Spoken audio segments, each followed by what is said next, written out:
Malapit na ang katapusan ng Israel. Ikapitong kabanata. Sinabi sa akin ng Panginoon, Anak ng tao, ako ang Panginoong Diyos ay nagsasabi sa bansang Israel. Ito na ang katapusan ng buong lupain ng Israel. Katapusan na ninyo, dahil ipadarama ko na ang galit ko. Hahatulan ko kayo ayon sa pamumuhay ninyo, at pagbabayarin ko na kayo, ayon sa lahat ng kasuklam-suklam na ginawa ninyo. Hindi ko na kayo kahahabagan. Hahatulan ko kayo sa inyong pamumuhay, at sa inyong kasuklam-suklam na ginawa, para malaman ninyo na ako ang Panginoon. Ako ang Panginoong Diyos ay nagsasabi, darating sa inyo ang sunod-sunod na kapahamakan. Ito na ang wakas, ang katapusan ninyo, kayong mga nakatira sa lupain ng Israel. Dumating na sa inyo ang kapahamakan. Malapit na ang oras na magkakagulo kayo. Tapos na ang maliligayang araw ninyo sa mga kabundukan. Hindi magtatagal at ipadarama ko na sa inyo ang matindi kong gali. Hahatulan ko kayo ayon sa pamumuhay ninyo, at pagbabayarin ko kayo sa mga kasuklam-suklam na ginawa ninyo. Hindi ko kayo kahahabagan. Pagbabayarin ko kayo ayon sa inyong pamumuhay at sa mga kasuklam-suklam na ginawa ninyo. At dito'y malalaman ninyong ako, ang Panginoon, ang nagparusa sa inyo. Malapit na ang araw ng pagpaparusa. Darating na ang kapahamakan. Sukdulan na ang kasamaan at kayabangan ng mga tao. Ang kalupitan nila'y babalik sa kanila bilang parusa sa kasamaan nila. Walang matitira sa kanila. Pati ang lahat ng kayamanan nila ay mawawala. Oo, malapit na ang araw ng pagpaparusa.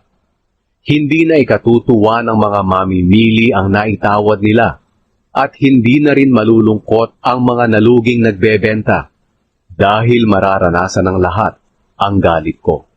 Kung may mga nagbebenta mang makakabawi, hindi na sila makakabalik sa pagtitinda. Dahil ang mga sinabi ko tungkol sa buong bansa ng Israel ay hindi na mababago. Hindi maililigtas ng bawat gumagawa ng kasamaan ang kanyang buhay. Kahit nahipan pa nila ang trompeta para ihanda ang lahat sa pakikipaglaban, wala ring pupunta sa labanan, dahil mararanasan ng lahat ang galit ko. Ang sino mang lalabas ng lungsod ay mamamatay sa digmaan. Ang mananatili naman sa loob ng lungsod ay mamamatay sa sakit at gutom. Ang mga makakaligtas sa kamatayan at tatakas papunta sa mga bundok ay iiyak doon na parang huni ng kalapati dahil sa kani-kanilang kasalanan. Manghihina ang mga kamay nila, at mangangatog ang kanilang mga tuhod. Magsusuot sila ng damit na sako, at aahitin ang kanilang buhok, para ipahayag ang kanilang pagdadalamhati. Takot at kahihiyan ang makikita sa mukha nila. Itatapon nila sa mga lansangan ang mga pilak at ginto nila, na parang maruruming bagay. Hindi sila maililigtas ng mga ito, sa araw na ipadama ko ang aking puot. Hindi rin nila ito makakain, para mabusog sila, dahil ito ang dahilan kung bakit sila nagkasala. Ipinagmamalaki nila ang mga naggagandahan nilang hiyas na siyang ginamit nila para gumawa ng mga kasuklam-suklam na Diyos-Diyosan. Kaya gagawin kong marumi ang mga bagay na ito para sa kanila. Ipapasamsam ko ito sa masasamang dayuhan, at dudungisan nila ito.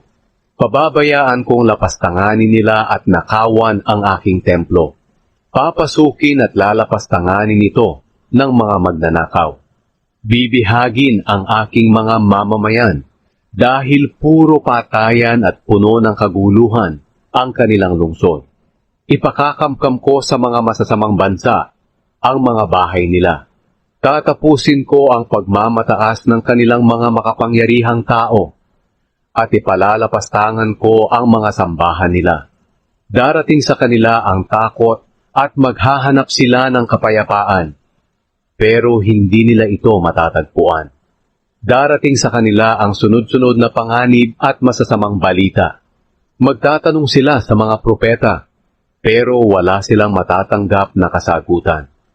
Magpapaturo sila sa mga pari at hihingi ng payo sa mga tagapamahala, pero hindi sila tuturuan at papayuhan. Magdadalamhati ang hari at mawawala ng pag-asa ang mga tagapamahala niya. Ang mga tao'y manginginig sa takot. Parurusahan ko sila ayon sa kanilang pamumuhay. Hahatulan ko sila kung paano nila hinatulan ang iba at malalaman nila na ako ang Panginoon.